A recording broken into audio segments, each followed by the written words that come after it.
بسم اللہ الرحمن الرحیم۔ السلام علیکم۔ پروگرام علم و حکمت میں خوش آمدید۔ میں ہوں محمد حسین الیاس۔ ناظرین کرام، دنیا میں ہم جب بھی کسی کتاب کا مطالعہ کرتے ہیں تو سب سے پہلے جو چیز جانتے ہیں وہ یہ ہے کہ اس کا سبجیکٹ، موضوع، یعنی وہ مرکزی خیال کیا ہے، وہ پلاٹ کیا ہے جس میں وہ کتاب گفتگو کر رہی ہے۔ علم سیاست ہو، معیشت ہو، معاشرت ہو، تاریخ ہو، ہر موضوع، ہر فن کی کتاب کو اٹھانے سے پہلے ہم اس کتاب کے بنیادی سبجیکٹ اور موضوع سے آگاہی حاصل کرتے ہیں۔ اگر یہ نہ کی جائے تو اس کتاب کے اندر زیر بحث قصے، اس کتاب کے اندر زیر بحث کریکٹرز، اس کتاب کے اندر زیر بحث مرکزی مضمون اور خیال، اس کی ریلیونس کو ہم ہمیشہ دریافت نہیں کر سکتے۔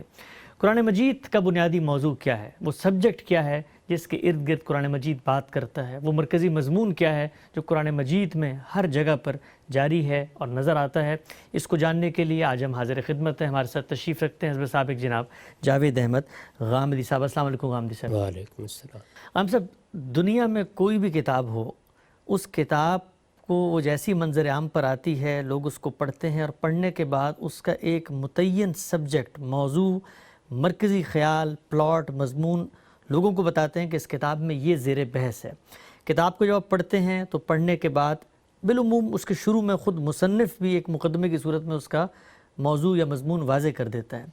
مجھے بتائیے گا کہ قرآن مجید کے بارے میں یہ سوال لوگوں کے ذہن میں پیدا ہوتا ہے کہ جب ہم اس کو کھولتے ہیں تو خود متکلم نے اس کتاب کے سبجیکٹ کے حوالے سے، جس طرح بالعموم کتابوں میں ہوتا ہے ایک مقدمہ، وہ وہاں کیوں زیر بحث نہیں ہے؟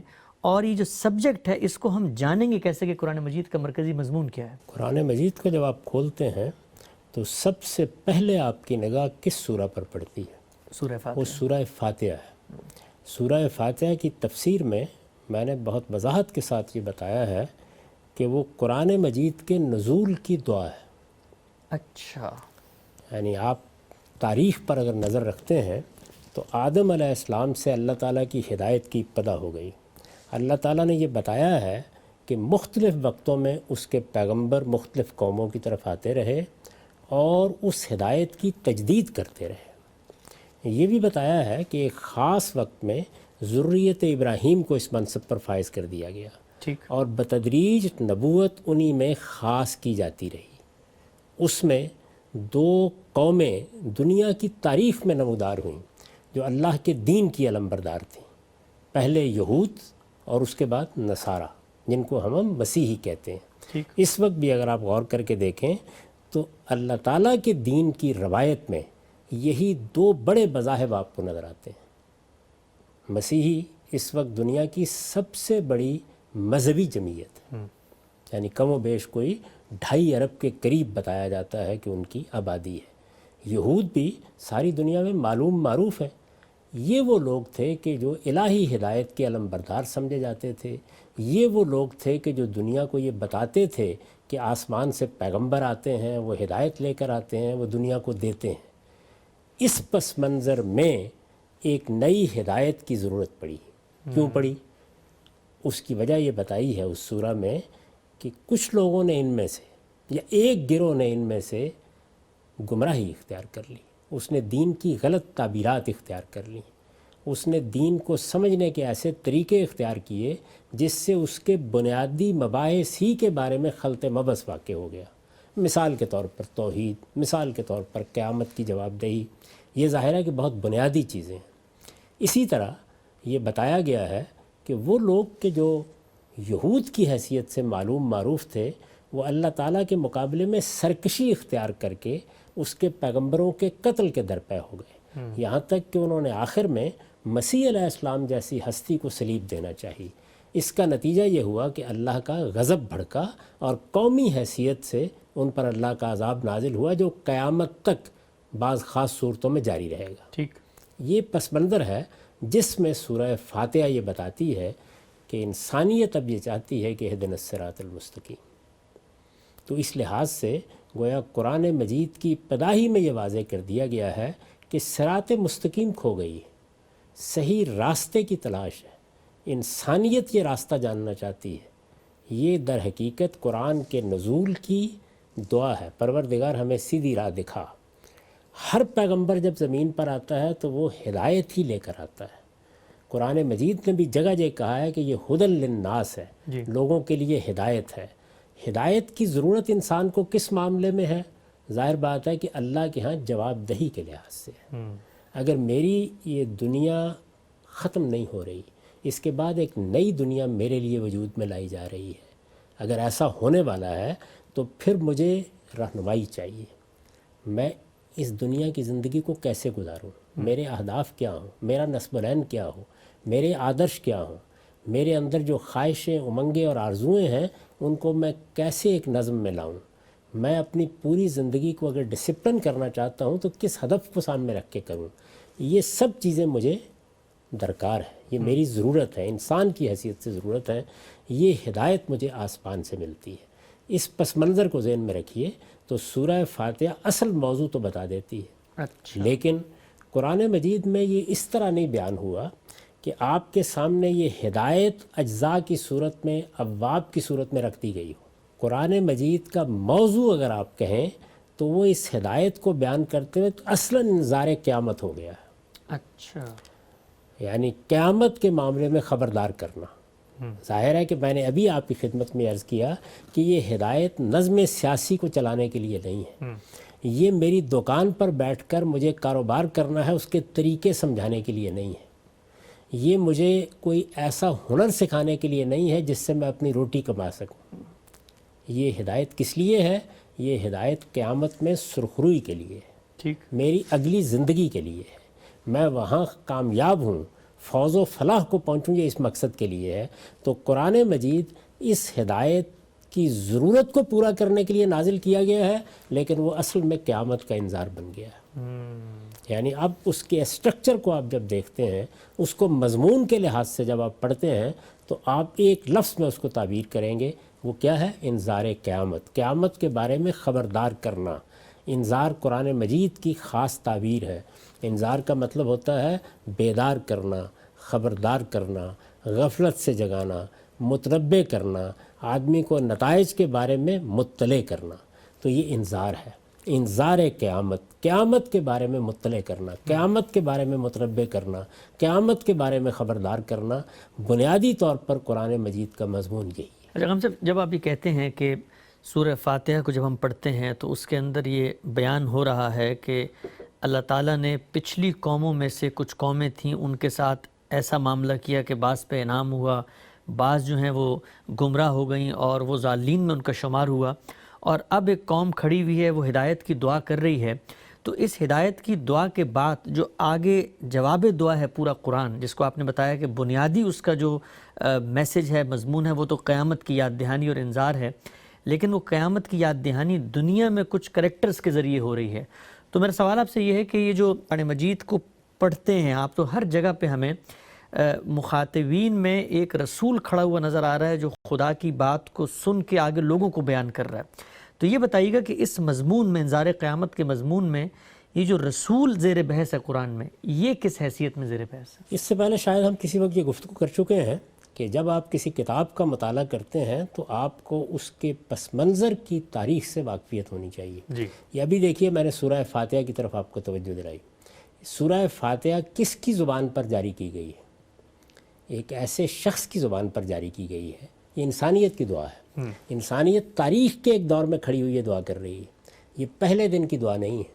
اچھا، اس لیے کہ اگر یہ پہلے دن کی دعا ہے، سیدنا آدم علیہ السلام کے زمانے میں کی جا رہی ہے، تو پھر اس میں یہ الفاظ کہنے کی کیا گنجائش ہے کہ ان لوگوں کی راہ دکھا جن پر تیرا انعام ہوا؟ ابھی تو دنیا کی ابتدا ہو رہی ہے۔ ٹھیک، ان لوگوں کی راہ نہ دکھا جن پر تیرا غضب ہوا یا جو بھٹکے ہوئے ہیں یا گمراہ ہو گئے ہیں۔ تو اس کا مطلب یہ ہے کہ بھٹکے ہوئے کون ہیں، کون گمراہ ہوئے ہیں، کن لوگوں نے اللہ تعالیٰ کے غضب کا نشانہ اپنے آپ کو بنانا قبول کر لیا ہے، انعام یافتہ قومیں کون سی رہی ہیں، گروہ کون سے رہے ہیں، یہ سب چیزیں معلوم ہیں۔ اسی کو کہا جاتا ہے اسٹیبلش ہسٹری، یعنی یہ مذہب کی وہ تاریخ ہے یا اللہ تعالیٰ کی ہدایت کی وہ تاریخ ہے کہ جو معلوم معروف ہے مخاطبین کے لیے۔ جن لوگوں کی طرف قرآن نازل ہوا ہے وہ اس سے پوری طرح واقف ہیں، وہ یہ جانتے ہیں کہ اس کے پس منظر میں کون سی قومیں ہیں، وہ کون تھے جن کے اوپر اللہ کا انعام ہوا، وہ کون ہیں جن پر اللہ کا غضب ہوا۔ اس سارے پس منظر کو سامنے رکھ کر وہ دعا کر رہے ہیں. ٹھیک. جیسے مثال کے طور پر میں آج اگر دعا کروں تو میں مسلمانوں کے لیے دعا کرتے وقت اگر مثلاً اس طرح کی تعبیریں اختیار کروں کہ پروردگار ان کو اس صورتحال سے دوچار نہ کرنا جو غرناطہ میں ہوئی، اس صورتحال سے دوچار نہ کرنا کہ جو استنبول میں ہوئی، تو ظاہر ہے کہ میں اس تاریخ کو پس منظر میں رکھ کر گفتگو کر رہا ہوں. یہ معلوم معروف تاریخ ہے، اس میں جزوی واقعات زیر بحث نہیں ہوتے. تو اس معلوم تاریخ میں کھڑے ہو کر آپ اللہ تعالیٰ سے دعا کرتے ہیں کہ ہدایت عطا فرما، یعنی سیدھے راستے کی ہدایت بخش. اس وقت ہم سورہ کی تفسیر نہیں کر رہے، صرف یہ بات میں آپ کی خدمت میں عرض کر رہا ہوں کہ اس جگہ سے ہم دعا کرتے ہیں. جیسے ہی ہم یہ دعا کرتے ہیں تو اس کے بعد قرآن نازل ہوتا ہے. تو ہمیں معلوم ہونا چاہیے کہ یہ قرآن کس پر نازل ہوا تھا؟ محمد الرسول اللہ پر نازل ہوا تھا، عرب میں نازل ہوا تھا. اس پوری تاریخ کو جب ہم جانتے ہیں تو اب ہمیں یہ بھی معلوم ہو جانا چاہیے کہ یہ قرآن اس رسول کی، اس پیغمبر کی سرگزشت انذار ہے. یعنی موضوع کیا ہے؟ مضمون کے لحاظ سے انذار قیامت. انذار قیامت کون کرنے کے لیے کھڑا ہوا ہے؟ محمد الرسول اللہ کو کھڑا کیا گیا ہے. یعنی اللہ تعالیٰ نے ایک پیغمبر کی زبان پر یہ کلام جاری کیا ہے. ایسا نہیں ہے کہ کتاب لوگوں کے ہاں ڈال دی گئی، اس کے اوراق لوگوں میں بکھیر دیے گئے، رات کو وقت کو سو کر اٹھے تو وہ اس کتاب کو سن رہے تھے. ایسا نہیں ہوا، بلکہ اللہ تعالیٰ نے ایک پیغمبر کو مبعوث کیا. اس پیغمبر نے اٹھ کر یہ کہا کہ میری طرف وحی کی جا رہی ہے اور مجھے اللہ تعالیٰ نے انتخاب کر لیا ہے کہ میں تمہیں اس کی ہدایت اور اس کا پیغام پہنچاؤں. اب یہ پورا کا پورا قرآن جس طرح سے اللہ کا کلام ہے، اسی طرح رسالت بآب صلی اللہ علیہ وسلم کا قول ہے. یعنی یہ آپ کی زبان سے نکل رہا ہے، آپ کی زبان فیض ترجمان سے اس کو مخاطبین سن رہے ہیں. تو اب آپ تاریخ میں چلے گئے نا، یعنی محمد الرسول اللہ کھڑے ہیں. اب آپ کو جاننا چاہیے کہ مخاطب قومیں کون سی ہیں.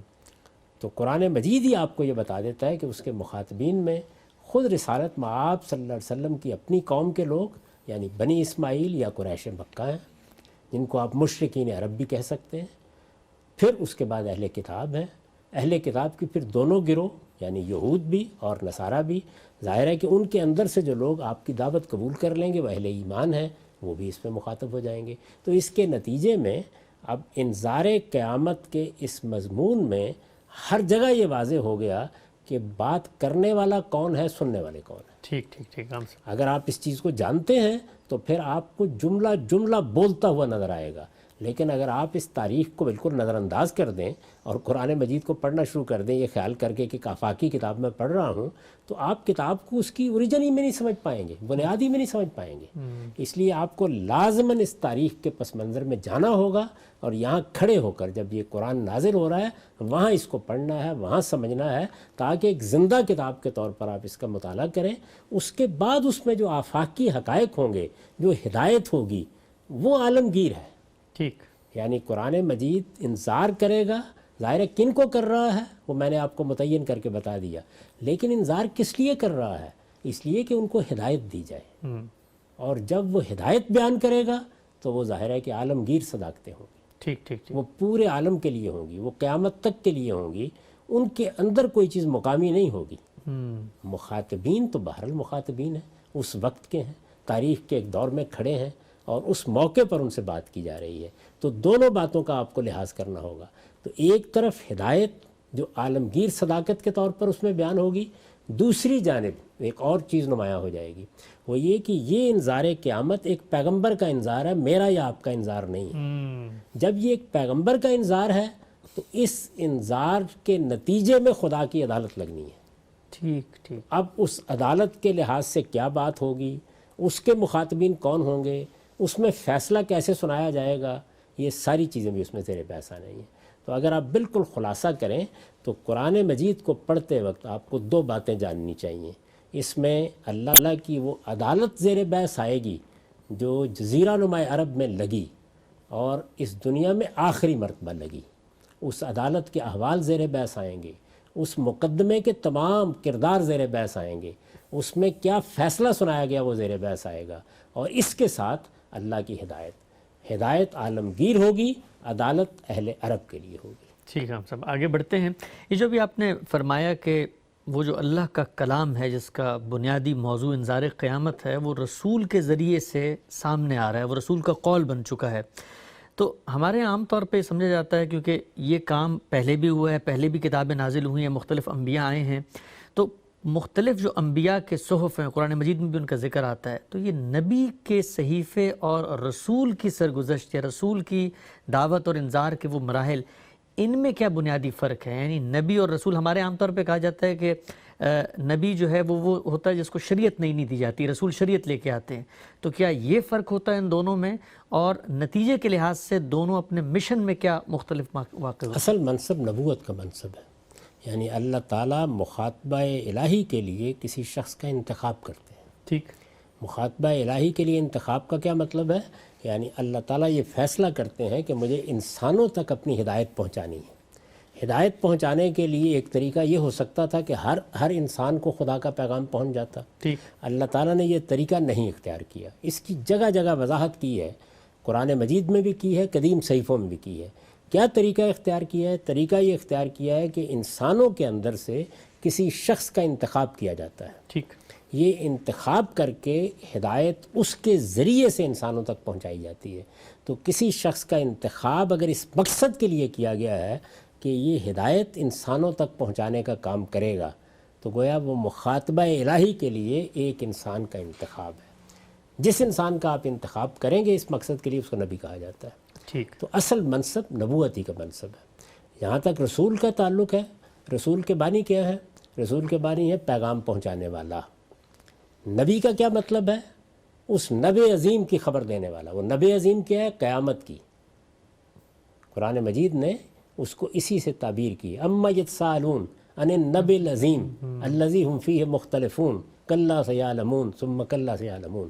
یہ وہ نبی عظیم ہے، وہ بڑی خبر ہے جس کو پیغمبر پہنچاتا ہے۔ ٹھیک، تو وہ خبر دینے والا، یعنی اس نبی عظیم کی خبر دینے والا، وہ نبائی سے اس کے لیے نبی کی اصطلاح قرآن مجید نے اختیار کی ہے، اس سے پہلے بھی موجود رہی ہے۔ یہ منصب اصل منصب ہے۔ میں نے عرض کیا کہ رسول کیا ہے؟ پیغام پہنچانے والا۔ پیغام خدا کے فرشتے بھی پہنچاتے ہیں، پیغام نبی بھی پہنچا رہے ہوتے ہیں سارے کے سارے۔ تو رسول کا لفظ ان سب معنی میں قرآن مجید میں استعمال ہوا ہے۔ فرشتوں کے لیے استعمال ہو گیا ہے، عام فرستادگان کے لیے استعمال ہو گیا ہے، سب نبیوں کے لیے استعمال ہو گیا ہے، لیکن قرآن ہی سے معلوم ہوتا ہے کہ اس کا ایک اصطلاحی مفہوم بھی ہے۔ اچھا، دنیا کی زبانوں میں جب آپ کسی زندہ کلام کو پڑھتے ہیں تو اس میں یہ فرق کرنا پڑتا ہے کہ کہاں کیا لفظ اصطلاحی مفہوم میں استعمال ہوا ہے، کہاں وہ عام لغوی پہلو سے استعمال ہو گیا ہے، کس جگہ کے اوپر اس کو ایک عمومی مفہوم میں استعمال کر لیا گیا ہے۔ ٹھیک، اب مثلا لفظ صلاۃ ہی کو دیکھ لیجئے، قرآن مجید میں یہ اصطلاحی نماز کے لیے بھی استعمال ہوا ہے، قرآن مجید میں یہ رحمت نازل کرنے کے لیے بھی استعمال ہوا ہے، اور بھی بعض پہلو ہیں، یعنی دعا کے لیے بھی استعمال ہوا ہے۔ تو لفظ اپنے لغت سے الگ نہیں ہو جاتا جب وہ اصطلاح بن جاتا ہے۔ رسول کا لفظ بھی ایسے ہی ہے، سب نبیوں کے لیے استعمال ہو گیا اس لیے کہ فرستادگان الہی ہیں، اچھا، فرشتوں کے لیے استعمال ہو گیا اس لیے کہ وہ بھی اللہ کا پیغام لے کے آ جاتے ہیں۔ بلکہ ملائکہ کے لفظ کو اگر آپ دیکھیں، جو ملک کی جمع ہے، اس کا مطلب بھی پیغامبر ہی ہے۔ تو اس لحاظ سے وہ ایک عمومی تعبیر بھی ہے اور ایک خاص اصطلاح بھی ہے۔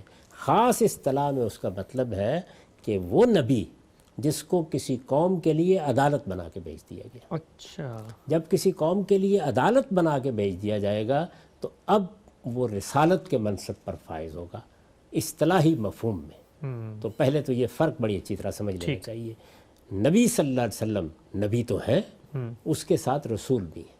اچھا، نبی کی حیثیت سے آپ وہی انذار قیامت کرنے کے لیے آئے ہیں، قیامت کی خبر دینے کے لیے آئے ہیں۔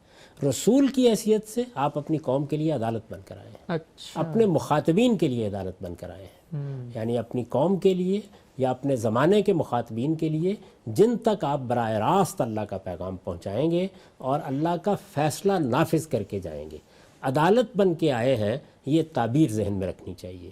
تو رسول عدالت بن کے آتا ہے، یعنی نبیوں میں سے وہ نبی جو کسی قوم کی طرف، اپنے زمانے کے لوگوں کی طرف، اپنے مخاطبین کی طرف اللہ کی عدالت بن کے آئے، اس کو قرآن اصطلاحی طور پر رسول کہتا ہے، لیکن لفظ کا عمومی استعمال بھی اسی طریقے سے عربی زبان میں موجود ہے اور قرآن میں بھی موجود ہے۔ ٹھیک۔ اچھا صاحب، جب ہم قرآن مجید کا مطالعہ کرتے ہیں، مثلا دیکھیں سورہ فاتحہ پہ آپ نے بتایا کہ اس کے بعد وہ جو دعا مانگی گئی ہے، اس کے بعد رسول کی زبان سے اس دعا کا ایک جواب اس قوم کو ہدایت کی وہ پوری جو تعبیر ہے وہ اللہ تعالیٰ دیتے ہیں۔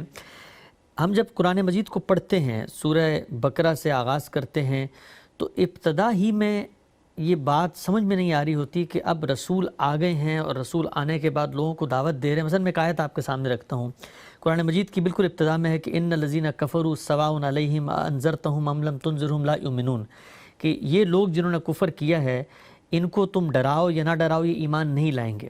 تو اب یہ بتائیے گا کہ جو رسول کی دعوت کے مراحل ہیں، رسول کی دعوت کی ایک رداد ہے جو قرآن مجید میں ثبت کر دی گئی ہے، تو ایک پڑھنے والے کو یہ کیسے معلوم ہوگا کہ یہ کس مرحلے کی بات ہے، کس موقع کی بات ہے، رسول نے کس جگہ پر پہنچ کے یہ بات ان تک کہنی ہے؟ چونکہ وہ مراحل تو پھیلے ہوئے ہیں پورے قرآن میں، تو وہ مراحل کیا ہیں دعوت کے اور ان کو دریافت کیسے کیا جائے گا؟ اس میں دو ہی راستے ہوں گے۔ ایک یہ ہے کہ پڑھنے والا خود قرآن کے اندر اترے، جیسے جیسے وہ قرآن مجید کا مطالعہ کرے گا، اس کو سمجھنے کی کوشش کرے گا، اگر وہ اس کی زبان سے واقف ہے، علم کے پس منظر کو بھی اچھی طرح جانتا ہے، تو یہ سارے حقائق اس پر بتدریج واضح ہو جائیں گے۔ اچھا، تو ایک راستہ یہ ہے۔ دوسرا یہ ہے کہ وہ لوگ کہ جو کسی قوم میں سے کسی خاص فن یا علم کی تحصیل کا انتخاب کر لیتے ہیں، جیسے ہمارے ہاں سے کچھ لوگ علم طب میں اختصاص کرنا چاہتے ہیں، کچھ لوگ کسی اور سائنسی علم میں غیر معمولی مہارت بہم پہنچانا چاہتے ہیں، تو وہ پھر اس چیز کو اپنا اصل موضوع بنا لیتے ہیں۔ چنانچہ جو لوگ قرآن مجید کے علم کو اپنا اصل موضوع بنائیں، وہ قرآن مجید کے پھر ترجمے کرتے ہیں، قرآن مجید کی تفسیریں لکھتے ہیں۔ ان کو چاہیے کہ وہ قرآن مجید کی ابتدا میں، یعنی جب اپنی تفسیر لکھیں یا اپنی شرح لکھیں یا اپنا ترجمہ کریں، تو ابتدا میں قرآن مجید کا تعارف کرا دیں، یہ بتا دیں۔ یہ لوگوں کے لیے ایک سہولت کی چیز ہوگی، ورنہ اگر ایسا نہ ہو تو کوئی بھی شخص اگر اپنے اندر اہلیت پیدا کر لے اور قرآن مجید کی زبان سے آشنائی پیدا کر لے، تو وہ قرآن مجید کو موضوع بنا کر اس پر جب تدبر کرے گا، اس کے اندر اترے گا، تو یہ حقیقت بالکل اس پر واضح ہو جائے گی۔ یعنی معلوم ہو جائے گا کہ قرآن مجید ایک پیغمبر کی سرگزشت انذار ہے، خدا کا پیغمبر کھڑا ہوا لوگوں کے ساتھ بات کر رہا ہے۔ یہ بات کن لوگوں سے کر رہا ہے وہ بھی متعین ہو کر سامنے آ جائیں گے، ان کے احوال بھی معلوم ہو جائیں گے، ان سے کیا بات کب کہی جا رہی ہے یہ بات بھی بالکل واضح ہو جائے گی، اور اس کے لیے کہیں باہر جانے کی ضرورت نہیں ہوگی، یہ خود قرآن بتاتا چلا جائے گا۔ اچھا ٹھیک۔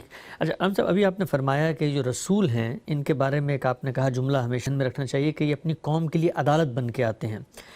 جب ہم اس مقدمے کو دیکھتے ہیں تو ایک سوال ذہن میں آتا ہے کہ ہمارے ذہن میں ایک آفاقی تصور ہے، یعنی رسول اللہ صلی اللہ علیہ وسلم آئے ہیں، قیامت تک کے لیے وہ اللہ کی ہدایت ہمیں دے کر گئے ہیں، تو اب اللہ کی کتاب میں کچھ ایسی ہدایات جو ان کی قوم سے متعلق ہوں، ان کی قوم پر وہ عدالت بن کے آئے ہیں، تو اس سے ایک تصور پیدا ہوتا ہے کہ جیسے اس کتاب کا کچھ حصہ ہے جو اس عہد کے لیے ریلیونٹ تھا یا اس عہد سے متعلق تھا، تو پھر اگر اس سے متعلق تھا تو ہم قیامت تک اس کی تلاوت کیوں کرتے ہیں؟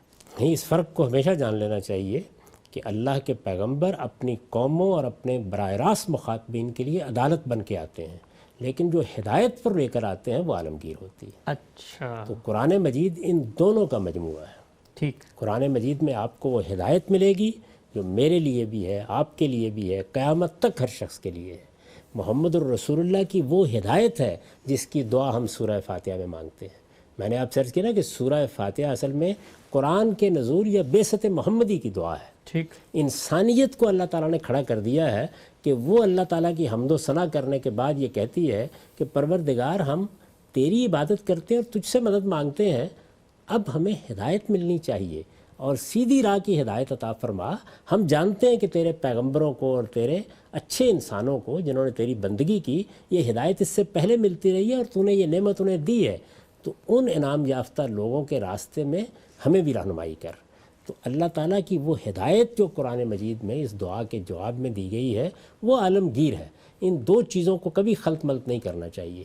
یعنی خدا کی ہدایت، یہاں میں ایک اور چیز کی طرف توجہ دلا دوں، سب پیغمبروں کی ہدایت عالمگیر ہے۔ اچھا، سارے پیغمبر ایک ہی ہدایت لے کر آئے ہیں۔ یعنی مسیح علیہ السلام نے بھی انذار قیامت ہی کیا ہے، انہوں نے بھی توحید ہی کی دعوت دی ہے، انہوں نے بھی دین کا وہی بنیادی پیغام پہنچایا ہے۔ سب پیغمبر جو ہدایت لے کر آتے ہیں، وہ سیدنا موسیٰ علیہ السلام ہوں، وہ سیدنا مسیح علیہ السلام ہوں، وہ ان سے پہلے کے پیغمبر ہوں، اور سب سے بڑھ کر ابراہیم علیہ السلام، وہ ایک ہی دین، ایک ہی ہدایت ہے جو لوگوں تک پہنچانا چاہتے ہیں، ہدایت۔ لیکن وہ عدالت جو برپا کی جاتی ہے وہ اپنی اپنی قوم کے لیے ہے۔ ٹھیک، براہ راست مخاطبین کے لیے ہے۔ ان دونوں باتوں کو الگ نہ کرنے سے بڑے فساد پیدا ہو جاتے ہیں۔ تو قرآن مجید کا مطالعہ کرنے والوں کو جاننا چاہیے کہ وہ ایک طرف ایک پیغمبر کی سرگزشت انذار ہے، چنانچہ وہ اس عدالت کی رودات بھی ہے جو سرزمین عرب میں برپا ہوئی، جو رسالت مآب صلی اللہ علیہ وسلم کی بعثت کے نتیجے میں برپا ہوئی، اور اس کے ساتھ وہ ہدایت بھی لے کر آیا ہے جو ان کے لیے بھی تھی، جو میرے لیے بھی ہے، جو قیامت تک کے ہر انسان کے لیے ہے۔ ٹھیک، دونوں باتوں کو آپ کو جاننا چاہیے۔ اب یہ خیال نہ کیجئے کہ اس میں کوئی اشتباہ واقع ہو جائے گا، نہیں، ہر جگہ جب آپ قرآن کو پڑھیں گے وہ دونوں چیزوں کو بالکل الگ الگ کر کے آپ کو بتا دے گا۔ شرط یہ ہے کہ آپ قرآن کی نوعیت سمجھیں، اس پر تدبر کا سلیقہ سیکھیں، اور یہ سمجھ لیں کہ آپ ایک ایسی کتاب کو پڑھ رہے ہیں جس میں یہ ساری دعوت اسی طرح ٹو فولڈ ہے، یعنی اس میں بیک وقت عدالت کا معاملہ بھی ہو رہا ہے اور ہدایت کا معاملہ بھی ہو رہا ہے۔ ٹھیک، ہم سب آگے بڑھتے ہیں۔ یہ جو آپ نے ابھی فرمایا کہ جو رسول ہے وہ اپنی قوم کے لیے عدالت بن کے آتا ہے، اس کی ہدایت تو آفاقی ہے، تمام انبیاء ایک ہی ہدایت ہے جو لے کر آ رہے ہیں اپنی قوم کو انذار قیامت کے حوالے سے۔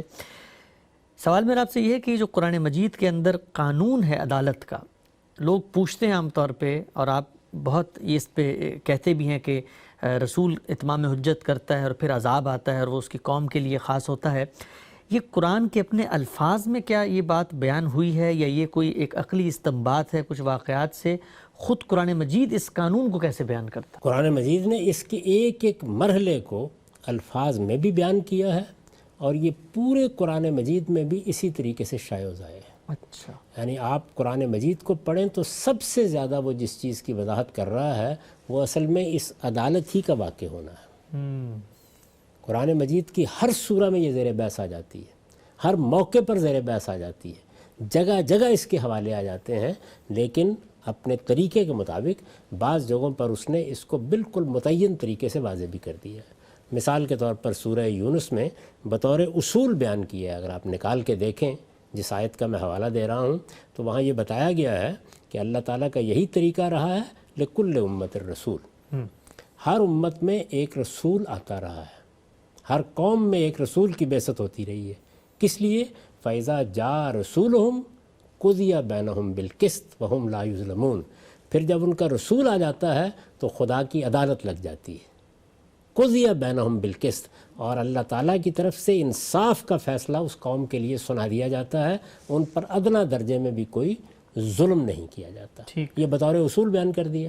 یہ میں نے ایک مقام کا حوالہ دیا، بہت سی جگہوں کے اوپر پھر آپ کو اس کی تفصیلات قرآن مجید بیان کرنا شروع کر دیتا ہے، کبھی ایک اسلوب میں، کبھی دوسرے اسلوب میں۔ خود اس نے کہا ہے کہ ہم اسی طریقے سے نصرف الآیات، آیات کی تصریف کرتے ہیں۔ تو اللہ تعالیٰ کے اس قانون کو اگر آپ سمجھ لیں کہ اللہ کے رسول یا اللہ کے پیغمبر جو نبیوں میں سے رسالت کے منصب پر فائز ہوتے ہیں، وہ اللہ کی ہدایت تو لے کر آتے ہی ہیں، اور وہ ہدایت عالمگیر ہوتی ہے، لیکن وہ اپنی قوم کے لیے، دیکھیں نا، لکل امت الرسول، ہر قوم کے لیے، ہر امت کے لیے ایک رسول ہے، اور جب وہ آ جاتا ہے تو اس کے بعد زمین پر خدا کی عدالت لگ جاتی ہے۔ قُضِیَ بَیْنَهُمْ بِالْقِسْطِ، لوگوں کے مابین انصاف کا فیصلہ سنا دیا جاتا ہے۔ یعنی ایک فیصلہ قیامت میں سنایا جانا ہے، ایک وہ فیصلہ ہے جو اسی دنیا میں سنایا جاتا ہے۔ یہ فیصلہ رسولوں کی عدالت کا فیصلہ ہے۔ ٹھیک۔ اچھا، ہم سے جو بھی فرمایا کہ اللہ تعالیٰ یہ فرماتے ہیں کہ فیصلہ کر دیا جاتا ہے، اور جب ہر امت میں یہ رسول بھیجا گیا ہے تو لازمی طور پہ وہاں پر بھی عذاب کا فیصلہ کیا گیا۔ ہم جب دیکھتے ہیں انبیاء کی یا رسولوں کی تاریخ کو تو اس میں مثلا نوح علیہ السلام ہے، صالح علیہ السلام ہے، ہود علیہ السلام ہے، شعیب علیہ السلام ہے، ان کا ذکر خود قرآن میں بھی آتا ہے۔ جب ہم اس فیصلے کی رضاعت کو پڑھتے ہیں تو فیصلہ بالکل متعین ہوتا ہے کہ ایک رسول ہیں، انہوں نے لوگوں کو دعوت دی، وقت مقرر کیا، بتایا کہ یہ کام کرو گے تو اس کے بعد عذاب آئے گا، تو کہیں پہ آسمان سے جو ہے وہ پتھر نکل آئے، کہیں پر جو ہے وہ سائیکلون آئے، ٹورنیڈوز آئے، کہیں پہ پانی کے سیلاب آ گئے۔ یہ رسول اللہ صلی اللہ علیہ وسلم کے معاملے میں آپ نے فرمایا کہ وہ بھی یہی فیصلہ کرنے آئے ہیں۔ یہ فیصلہ ان کے عہد میں یا ان کے موقع پر کیسے نافذ ہوا ہے؟ یعنی فیصلے کے لیے تو یہ ضروری ہے نا کہ پہلے بہت سے مراحل پیش آئیں، ہدایت واضح کی جائے، حجت تمام کی جائے، ہر پہلو سے حق بیان کر دیا جائے، اللہ کے رسول خود لوگوں کو دعوت دیں، ان کو اتنا موقع ملے کہ وہ آ کے سوال کر لیں، اپنے اشکالات پیش کر لیں۔ چنانچہ قرآن مجید میں یہ ساری روداد آپ کو مل جاتی ہے۔ اچھا، پھر اللہ کے رسول کے ساتھ اللہ کی مائیت کا ظہور ہو، اس کا کیا مطلب یعنی مائیت کا ظہور؟ اللہ ساتھ ہے اس شخص کے. اچھا ٹھیک ہے، میں بات کر رہا ہوں، آپ بات کر رہے ہیں، ویسے تو اللہ سارے لوگوں کے ساتھ ہے، لیکن یہ کہ اللہ کی مائیت کا ظہور ہو جائے، لوگ اپنی آنکھوں سے دیکھ لیں کہ خدا اس شخص کے ساتھ کھڑا ہے. اگر آپ اس تعبیر کو پڑھیں مختلف جگہوں پر بائبل میں، تو وہاں یہ اس طرح آتی ہے کہ تمہارے رتھوں کے ساتھ خداوند چل رہا ہے، اچھا تمہارے آگے آگے خداوند چل رہا ہے، تمہارے قافلوں کے اندر خداوند چل رہا ہے. تو جس طریقے سے وہاں یہ تعبیریں ہیں، بالکل اسی طرح سے خدا کی مائیت کا، آسمان کے پروردگار کی مائیت کا ظہور ہوتا ہے. جب مائیت کا ظہور ہوتا ہے، یعنی ایسے واقعات پیش آتے ہیں، ایسے حوادث پیش آتے ہیں کہ جس کے بعد بالکل واضح ہو جاتا ہے کہ یہ شخص محض ایک دائی، محض ایک حکیم، محض ایک مسلم، محض ایک ریفارمر، محض ایک سیاستدان نہیں ہے، یہ اللہ کا پیغمبر ہے، یہ اللہ کے سفیر کی حیثیت سے آیا ہے، اس کے ساتھ خدا کھڑا ہے. اس کا ظہور ہو جاتا ہے تو اس کے بعد اللہ تعالیٰ کی عدالت اپنا فیصلہ سناتی ہے. اب وہ فیصلہ کیا ہے؟ فیصلہ یہ ہے کہ وہ لوگ جنہوں نے انکار کر دیا، جانتے بوجھتے انکار کر دیا، یعنی وہ جس کو قرآن مجید کی اصطلاح میں کفر کہا جاتا ہے، یعنی پیغمبر کی بات واضح ہو گئی، حق بالکل متعین ہو کر سامنے آ گیا، کوئی اشکال باقی نہیں رہا، اور اس باوجود انہوں نے جانتے بوجھتے اس کو نہیں مانا. یہ کفر ہے قرآن کی اصطلاح میں. ویسے تو دیکھیے کفر ایک عام لفظ ہے، عربی زبان میں کسی چیز کا آپ انکار کریں تو اس کے لیے کفر یکفر کے افعال استعمال کیے جا سکتے ہیں. لیکن جس طرح میں نے اس سے پہلے عرض کیا کہ کتابیں اپنے استعمالات سے یا مصنفین اپنے استعمالات سے کسی چیز کو اصطلاح کے درجے میں لے جاتے ہیں، تو قرآن مجید میں جس طرح رسول ایک اصطلاح بن گیا، نبی ایک اصطلاح ہے، بالکل اسی طریقے سے کفر بھی ایک اصطلاح یا ایک خاص تعبیر بن گئی ہے. اس کا مطلب یہ ہے کہ پیغمبر کی طرف سے بات کے واضح ہو جانے کے باوجود کسی قوم نے جہود کا رویہ اختیار کیا اور انکار کر دیا. ٹھیک یہ انکار ہے جس کو کفر کہا جاتا ہے. اب یہ کفر ہو گیا، جب یہ کفر ہو جاتا ہے تو اس کے بعد اللہ تعالیٰ فیصلہ سناتے ہیں. وہ فیصلہ کیا ہے؟ وہ لوگ جنہوں نے انکار کر دیا ہے، یعنی کفر کا ارتکاب کیا، ان کو اسی دنیا میں سزا دی جائے ٹھیک اور اہل ایمان کو نجات دی جائے. یہ ہے فیصلہ. یعنی اہل ایمان لازماً نجات پائیں گے، اللہ تعالیٰ ان کو نکال لیں گے. اگر کوئی طوفان آنا ہے تو اس سے بچا لیں گے، اگر کوئی سیلاب آنا ہے تو اس سے بچا لیں گے، اگر کوئی زلزلہ آنا ہے تو اس سے بچا لیں گے، اگر کوئی قتال ہونا ہے تو اس سے بچا لیں گے. یعنی اجمال میں اگر آپ بیان کریں تو سزا ملنی ہے اور نجات. سزا اور نجات یہ دو چیزیں ہیں. پہلے اس کو بہت اچھی طرح سے سمجھ لینا چاہیے. اب یہ سزا کیا ملنی ہے، یہ سوال پیدا ہوتا ہے. اس کو بھی قرآن مجید نے خود صحابہ کرام کی زبان سے کہلوا دیا ہے. اچھا یعنی ایک مقام پر آپ سورہ توبہ میں دیکھیے، یہ بیان کیا کہ یصیبکم اللہ بعذاب من عندہ او بایدینا، یعنی یہ جو تم ہمارے ساتھ معاملہ کر رہے ہو، اگر تم اسی کفر پر اصرار کرتے رہتے ہو تو پھر اس کے بعد انتظار کر رہے ہیں ہم، نحن نتربص، ہم انتظار کر رہے ہیں کس چیز کا؟ ان یصیبک اللہ بعذاب من عندہ او بایدینا، کہ یا اللہ تعالیٰ آسمان سے عذاب نازل کریں گے یا ہمارے ہاتھوں سے عذاب نازل کریں گے. تو گویا دونوں صورتیں خود قرآن نے باللفظ بیان کر دی. اچھا یعنی یا اللہ تعالیٰ کی طرف سے سزا دینے کے لیے اللہ کے فرشتے آتے ہیں، اور یا خود پیغمبر کے ماننے والوں کے ہاتھ سے سزا دلوا دی جاتی ہے. ٹھیک اب ظاہر ہے کہ اس میں یہ عقلی سوال پیدا ہوتا ہے کہ یہ فرق کس بنیاد پر کیا جاتا ہے. تو اس کا جواب بھی قرآن مجید میں تفصیل کے ساتھ نقل ہو گیا ہے، اور وہ یہ کہ جس وقت پیغمبر کے ساتھی اس پوزیشن میں ہوتے ہیں کہ وہ یہ ذمہ داری ادا کر سکیں. اللہ تعالیٰ نے ایک اصول بیان کیا ہے کہ لا یکلف اللہ نفسا الا وسعہا، اللہ کسی کے اوپر اس کی طاقت سے زیادہ بوجھ نہیں ڈالتا. جی صالح علیہ السلام کے ساتھ چند لوگ ہیں تو نجات ہوگی. سیدنا نوح علیہ السلام کے ساتھ اتنے ہی لوگ ہیں کہ وہ کشتی میں سوار ہو سکے تو نجات ہوگی. یعنی سزا اہل کفر کے لیے، نجات اہل ایمان کے لیے. ٹھیک تو گویا سزا اور نجات، سزا اور نجات، آپ ہر جگہ یہی چیز دیکھتے ہیں. لیکن اگر پیغمبر کے ساتھی معتدب تعداد میں ہیں، ان کو قوت حاصل ہو گئی ہے، ان کو کسی جگہ اقتدار حاصل ہو گیا ہے، ان کے ذریعے سے عذاب دینا ممکن ہے، ان کو یہ تکلیف دی جا سکتی ہے، لا یکلف اللہ نفسا الا وسعہا کے تحت یہ ذمہ داری ان پر ڈالی جا سکتی ہے. تو پھر دیکھیے ان کی زبان سے یہ کہلوا دیا ہے کہ ان یصیبکم اللہ بعذاب من عندہ او بایدینا، یعنی تمہارے، یہ قریش کو خطاب کر کے انہوں نے کہا ہے، اپنے زمانے کے لوگوں کو خطاب کر کے اللہ تعالیٰ کہہ رہے ہیں کہ تم ان کو یہ کہہ دو کہ تم ہمارے لیے کسی چیز کا انتظار کر رہے ہو تو کرو، ہم تمہارے لیے اس چیز کے منتظر ہیں کہ اب ہم اس پوزیشن میں ہیں کہ یا تو ہمارا خداوند اب بھی یہی فیصلہ کرے گا کہ آسمان سے عذاب آئے منندہی بے عذاب منندہی، یا او بے ایدینا، یا پھر ہمارے ہاتھوں سے آئے گا۔ تو یہ دونوں صورتیں بھی بیان کر دی ہیں کہ کسی بھی پیغمبر کے معاملے میں یہ دونوں صورتیں ہو سکتی ہیں۔ اور دوسری صورت کے بارے میں عقلی طور پر ہر شخص مانے گا کہ وہ اسی صورت میں ہونی چاہیے جب کہ پیغمبر کے ساتھی اس پوزیشن میں ہوں۔ رسول اللہ صلی اللہ علیہ وسلم کے ساتھی ہجرت کے بعد اس پوزیشن میں آ گئے۔ اگر ہجرت کی کوئی جگہ میسر نہ آتی، مدینہ میں اقتدار حاصل نہ ہوتا، رسالت پا آپ صلی اللہ علیہ وسلم کی ایک حکومت وہاں قائم نہ ہو جاتی، تو پھر یہ ذمہ داری ان پر نہیں ڈالی جاتی، پھر وہی دوسری صورت ہوتی۔ اور دیکھیے یہ صحابہ کرام کی زبان سے آپ کی قوم کے لیے کہلایا جا رہا ہے، یعنی آخری زمانے تک بھی اللہ تعالیٰ کہتے ہیں دونوں امکانات ہیں۔ یعنی یہ دیکھا جائے گا کہ صحابہ کرام اس ذمہ داری کو پورا کرنے کی پوزیشن میں ہیں تو یہ ذمہ داری ان سے پوری کرائی جائے گی، وہ اس پوزیشن میں نہیں ہوں گے تو آسمان سے عذاب آ جائے گا، کیونکہ اللہ کا فیصلہ تو ہر حال میں آنا ہے۔ اور وہ فیصلہ کیا ہے؟ ان کے لیے عذاب یا سزا، اور اہل ایمان کے لیے نجات۔ تو نجات تو ہر حال میں ان کو ملنی ہے، اور سزا بھی ہر حال میں ملنی ہے، البتہ دینے کے دو طریقے ہوں گے، یا عذاب من عند اللہ ہوگا اور یا بے ایدینا ہوگا۔ اسی چیز کو دوسری جگہ بیان کیا ہے جہاں صحابہ کرام کو حکم دیا ہے کہ یعذبہم اللہ بایدیکم، یعنی اللہ نے فیصلہ کر لیا ہے کہ وہ ان لوگوں کو تمہارے ہاتھوں سے سزا دے گا۔ تو رسالت مآب صلی اللہ علیہ وسلم کے منکرین کو یہ سزا صحابہ کے ہاتھ سے دی گئی، ان کو براہ راست اس کا حکم دیا گیا کہ چونکہ تم اس پوزیشن میں آ گئے ہو تو اب ہمارا قانون یہی ہے کہ اگر پیغمبر کے ساتھی اس پوزیشن میں آ جائیں تو پھر یہ انہی کی ذمہ داری ہوتی ہے کہ وہ اللہ تعالیٰ کی طرف سے اس سزا کا نفاذ کریں۔ ٹھیک ہے، ہم سب بہت ہی آپ نے تفصیل سے یہ بات بیان کی۔ یہ جو بھی آپ نے ذکر کیا کہ رسول کے ساتھ خدا کی مائیت کا ظہور ہوتا ہے، یعنی خدا اس کے ساتھ کھڑا ہے، یہ واضح ہو جاتا ہے جو مخاطبین ہیں، اور پھر ان کے پاس کوئی حجت باقی نہیں رہتی انکار کرنے کی سوائے وہ کفر کے، اور کفر جب ہوتا ہے تو پھر رسول کے ذریعے سے عذاب آتا ہے۔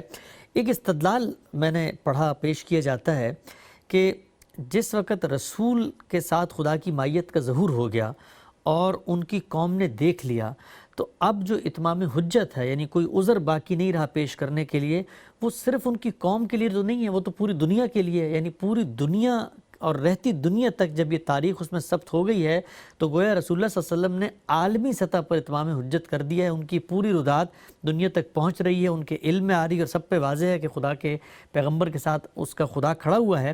تو اب جو سزا کا نفاذ ہے رسول اللہ صلی اللہ علیہ وسلم نے تو اپنی زندگی میں اپنے مخاطبین پہ کر دیا، تو آج کے عہد میں اگر ہمیں اقتدار ملتا ہے، ہمیں طاقت ملتی ہے، تو ہم وہ کام کیوں نہیں کر سکتے؟ رسول اللہ صلی اللہ علیہ وسلم نے نہیں کیا، اللہ تعالیٰ نے کیا۔ یعنی حجت تو ان لوگوں پر تمام کی گئی، رسالت مآب صلی اللہ علیہ وسلم کے اس اتمام حجت کی تاریخ محفوظ کر دی گئی، وہ عالمی سطح پر ہوا، وہ کسی ایک الگ خطے میں نہیں ہوا، کسی ایک گاؤں میں نہیں ہوا، وہ ایک پورے کے پورے ملک پر ہوا۔ اس کے بعد اس کی توسیع ہوئی، وہ توسیع دنیا کی دو بڑی سلطنتوں تک ہوئی، اس میں روما کی سلطنت ختم کر دی گئی، اس میں فارس کی سلطنت ختم کر دی گئی، یعنی بازنطینی سلطنت کا بھی خاتمہ ہو گیا، ساسانی سلطنت کا بھی خاتمہ ہو گیا، گویا عالمی سطح پر اس کا ظہور ہو گیا۔ ٹھیک، یہ سب چیزیں لوگوں تک پہنچ گئیں، لیکن کس پر اتمام حجت فی الواقع ہو گیا ہے، یہ سوال باقی ہے نا۔ جی، یعنی کون ہے کہ جس کو اس جانب توجہ ہو گئی ہے، کس آدمی تک یہ بات ایسے ہی پہنچ گئی ہے، کس آدمی نے اس کو اسی طریقے سے جان لیا ہے؟ یہ عمل جاری ہے، اس لیے اس کا فیصلہ اللہ اب قیامت پہ سنائیں گے، لیکن رسول کی موجودگی میں یہ فیصلہ اسی وقت سنا دیا جاتا ہے۔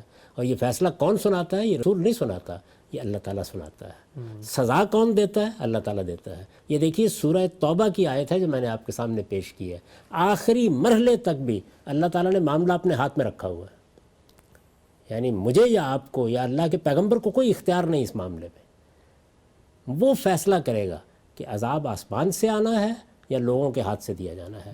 تو اس لیے سزا کے قابل ہو گئے لوگ، یہ میں نہیں جان سکتا، میرے پاس اس کے جاننے کا کوئی ذریعہ نہیں ہے، لہٰذا میں اتمام حجت کے نتائج کا لوگوں پر اطلاق بھی نہیں کر سکتا۔ یہ اللہ بتاتا ہے، اور اللہ اپنے پیغمبر کو بتاتا ہے، اس کا وقت متعین کر کے بتاتا ہے، وہ دلوں کے حال جانتا ہے، وہ بتاتا ہے، پھر وہ حکم دیتا ہے کہ فلاں قوم کو سزا دی جائے۔ اور اگر لوگ اس پوزیشن میں نہیں ہوتے کہ وہ سزا دے سکیں تو آسمان سے سزا کا فیصلہ ہوتا ہے اور خدا کے فرشتے آ کر بستیوں کو الٹ دیتے ہیں. یہ طریقہ اختیار کیا جاتا ہے. تو اس وجہ سے اتمام حجت تو سارے نبی کرنے کے لیے آئے ہیں, سارے پیغمبر یہی کرنے کے لیے آئے ہیں. اتمام حجت کا یہ عمل دنیا میں قیامت تک جاری ہے. رسالت مآب صلی اللہ علیہ وسلم کے ذریعے سے خود اسی کا اہتمام کیا گیا ہے. رسولوں کی بعثت کا مقصد ہی یہی ہے کہ وہ اللہ کی ہدایت پہنچا کے اتمام نعمت کر دیں اور اللہ کی حجت پوری کر دیں. لیکن کس پر ہو گئی, کب ہوئی, کس قوم پر ہوئی, کس فرد پر ہوئی, اس کا فیصلہ کون کرے گا؟ اللہ تعالیٰ. اللہ تعالیٰ کے فیصلے کو جاننے کا اس وقت کوئی ذریعہ نہیں ہے. جس وقت یہ ذریعہ موجود تھا اس وقت وہ فیصلہ کرتا ہے, اور اس فیصلے کے نفاذ کے لیے یا اپنے فرشتوں کو مقرر کرتا ہے یا پیغمبر کے ساتھیوں کو مقرر کرتا ہے, بے عذاب من عنده او بایدینا. ہاں سے بڑی خوبصورتی سے آپ نے بات واضح کی. لیکن اگر کوئی شخص یہ کہے کہ ہم جب جائیں گے کسی قوم کے پاس, ہم اس کو دعوت پیش کریں گے, ہم بتائیں گے کہ دیکھو رسالت مآب صلی اللہ علیہ وسلم کی یہ زندگی ہے, اس طرح آپ نے عالمی سطح پر اتمام حجت کیا تھا, اب تم ایمان لے آؤ, تو اس صورت میں اگر وہ ایمان نہیں لاتی تو پھر تو اس کا کفر بالکل واضح ہے. اس میں پھر ہمیں کس فیصلے کا انتظار ہے؟ کیسے واضح؟ یعنی یہ بات کہ ہم نے صحیح دعوت پہنچا دی تھی, ہم نے واقعی بات واضح کر دی تھی, ہم نے رکاوٹیں دور کر دی تھیں, اللہ تعالیٰ کی مائیت کا ہمارے ساتھ بھی ظہور ہو گیا تھا. جو ظہور مائیت ہوا ہے جزیرہ نما عرب میں اس کو ہم ٹھیک پہنچا سکے ہیں, یہ سارے سوالات ابھی باقی ہیں. تو اس وجہ سے یہ ہمارا کام نہیں ہے, اور میں یہ عرض کرتا ہوں کہ یہ رسول کا کام بھی نہیں ہے. ان کا کام یہ ہے کہ وہ ذمہ داری پوری کریں. وہ ذمہ داری کیا ہے؟ انما علیک البلاغ. پیغمبر کی ذمہ داری ہے بلاغ, پہنچانا. یہ جو آپ نے ابھی مثال دی یہ پہنچانے کی ذمہ داری ہے, وہ ہم بھی کسی حد تک ادا کرتے ہیں. یعنی رسول کی سطح پر تو نہیں, لیکن کسی حد تک میں, آپ, قومیں, افراد یہ ذمہ داری ادا کرتے ہیں. وہاں کیا ذمہ داری ہے, لیکن حساب کس نے لینا ہے, فیصلہ کون کرے گا؟ فرمایا علینا الحساب. اچھا, تو یہ حساب اللہ کرتا ہے. اس لیے یوں نہیں ہے کہ رسول اللہ صلی اللہ علیہ وسلم یا صحابہ کرام نے اپنے طور پر یہ فیصلہ کر لیا کہ وہ اب سزا دیں گے. نہیں, اس سزا کا فیصلہ آسمان سے ہوا, اور جب وہ فیصلہ کر دیا گیا تو میں نے عرض کیا کہ اس میں دونوں صورتیں آخر تک کھلی رکھی ہیں. یعنی آسمان سے بھی عذاب آ کے ان لوگوں کے کان گرم کر سکتا ہے, اور صحابہ کرام کو بھی اس کا حکم دیا جا سکتا ہے. اس کو بالکل انہی لفظوں میں قرآن مجید نے بیان کر دیا ہے کہ یا وہ صورت ہوگی یا وہ صورت ہوگی. جیسے یہ ہوگا کب, اس کے بارے میں بھی دونوں امکانات ہر جگہ موجود ہیں. اما نرینک بعض الذی نعدہم اور نتوفینک, یعنی یا سامنے آئے گا پیغمبر کے, اور یا پیغمبر کو نکال لیا جائے گا, وفات دی جائے گی, اس کے بعد آئے گا. تو وفات کے بعد آئے یا سامنے آئے, یہ دونوں امکانات موجود ہوتے ہیں. سیدنا نوح علیہ السلام نکلے, ان کے سامنے ہی عذاب آ گیا, اور بھی بہت سے پیغمبروں کے ساتھ یہ معاملہ ہوا, لیکن سیدنا مسیح علیہ السلام کی وفات کے بعد ہوا. رسالت مآب صلی اللہ علیہ وسلم کے بارے میں بھی یہ جو قرآن مجید کا یہ مقام میں نے آپ کو بتایا ہے, یہ مضمون کئی جگہ پر آیا ہے. اس میں جگہ جگہ یہ واضح کیا گیا ہے کہ یا ہم آپ کے سامنے یہ فیصلہ کریں گے, اور یا آپ کو اٹھا لیں گے, آپ کو وفات دیں گے, آپ دنیا سے چلے جائیں گے, اس کے فوراً بعد ان سے نمٹیں گے. ٹھیک. اچھا, ہم سے بھی آپ نے ذکر کیا تھا کہ یہ جو اتمام حجت ہوا عالمی سطح پر بھی اس کا پیغام پہنچا, وہاں پر روما کی سلطنت اور یہاں فارس کی سلطنت پہ. تو یہ جو پیچھے آپ نے اتنی گفتگو فرمائی, اس میں آپ نے بڑے اصرار سے یہ کہا تھا کہ رسول اپنی قوم کے لیے آتا ہے اور اس کی قوم پر رد کا نفاذ ہوتا ہے. تو ان کی قوم تو متعین ہے, مشرکین عرب ہیں جو مکہ اور مدینہ میں آباد ہیں, جزیرہ نما عرب کی جو ریاست ہے اس میں مثال کے طور پہ یہود ہیں, نصارہ ہیں, یہ تو متعین ہیں. یہ جب ہم یہ آپ نے فرمایا کہ روم کی سلطنت اور وہاں بھی ہو گیا, تو پھر تو وہ جو قاعدہ آپ بیان کر رہے تھے اس کی ایکسٹینشن ہوئی ہے کیا؟ یعنی رسول کی موجودگی میں جو اس کے مخاطبین اللہ تعالیٰ طے کر دیں. اچھا, اگر اس کی اپنی قوم, مثلا رسالت مآب صلی اللہ علیہ وسلم نے پہلے 13 سال تک اپنی قوم ہی کو مخاطب کیا ہے, صرف مشرکین عربی کے ساتھ معاملہ رہا. اگر ہجرت کی کوئی جگہ میسر نہ آتی تو ہو سکتا ہے کہ معاملہ انہی کے ساتھ رہتا اور ختم ہو جاتا. قرآن مجید نے خود اس امکان کو بیان کیا ہے. اچھا, اس کے بعد جب آپ مدینہ گئے ہیں تو یہود مخاطب ہو گئے. پھر جب یہ سب کچھ جزیرہ نما عرب میں ہو گیا تو اپنے دنیا سے رخصت ہونے سے 4 سال پہلے آپ نے ان قوموں کو بھی دعوت دے دی. ٹھیک, ان قوموں کی طرف باقاعدہ خطوط لکھے اور ان کو 4 سال کی مہلت دی کہ وہ آئیں, بات کریں, خدا کے پیغمبر کو دیکھیں. اس لیے کہ یہ بنیادی حیثیت کس چیز کی حاصل ہے اتمام حجت میں؟ خدا کے پیغمبر کے زمین پر وجود کی. اس کے ساتھ خدا کھڑا ہوتا ہے, اس کی مائیت کا ظہور ہوتا ہے. یہ ظہور پورے جزیرہ نما عرب میں کر کے دکھا دیا گیا. اس کے بعد یہ دعوت دی گئی 4 سال کی مہلت. تب اللہ کے پیغمبر نے ان کے اوپر حجت تمام کی اور اللہ کا فیصلہ ان پر نافذ کرنے کی تمہید بندی. اس کے بغیر یہ نہیں ہو سکتا، یہ ایسے ہوتا ہے. ٹھیک. اچھا غلام صاحب، ہم آگے بالکل خاتمے کی طرف بڑھ رہے ہیں. بہت اہم موضوع ہے یہ کہ قرآن مجید کا جو مضمون ہے، قرآن مجید کا جو بنیادی پلاٹ ہے، جو تھیم ہے، اس کو جب تک ہم نہیں جانتے سبجیکٹ کو، تو ہم اس سے استفادہ اس درجے میں حاصل نہیں کر سکتے. تو ہم خلاصے کے طور پہ میں آپ سے آخر میں پوچھنا چاہتا ہوں، ذرا آپ بتائیے گا، ہمارے پاس وقت ہے یہاں پہ 5-6 منٹ، کہ قرآن کو پڑھنے سے پہلے ایک طالب علم، ایک مسلمان کیا تصور اس کے مضمون کے حوالے سے لے کر قرآن کی طرف جائے تو پھر وہ قرآن سے بدرجہ اتم استفادہ کر سکتا ہے؟ یہی بنیادی بات کہ جب میں اس کتاب کو کھولوں گا تو اس میں اس کائنات کا خالق اپنے رسول کی زبان سے چند متعین لوگوں کے ساتھ خطاب کر رہا ہوگا. وہ یا اہل کتاب ہوں گے جن سے خطاب ہو رہا ہوگا، یا قریش یا مشرکین عرب ہوں گے جن سے خطاب ہو رہا ہوگا، یا ایمان لانے والے ہوں گے جن سے خطاب ہو رہا ہوگا. اس طرح مخاطبین کو متعین کر کے ان کے ساتھ ہونے والی بات چیت آپ پڑھنے جا رہے ہیں، ان کے ساتھ ہونے والا معاملہ آپ دیکھنے جا رہے ہیں، ان سے پیش آنے والے واقعات آپ کے سامنے آئیں گے، ان کے ساتھ جنگ و جدال کی نوبت آ جائے گی، ان کے دعوتی اعتراضات زیر بحث آ جائیں گے، ان کے ذہنی اشکالات کا جواب قرآن دے رہا ہوگا. تو گویا جس طریقے سے آپ ایک مکالمہ پڑھتے ہیں مختلف افراد کے درمیان، اس طرح کی فضا میں آپ داخل کریں گے اپنے آپ کو، تب آپ جان سکیں گے کہ قرآن مجید کیا ہے اور وہ کس طرح اپنی بات بیان کرتا ہے.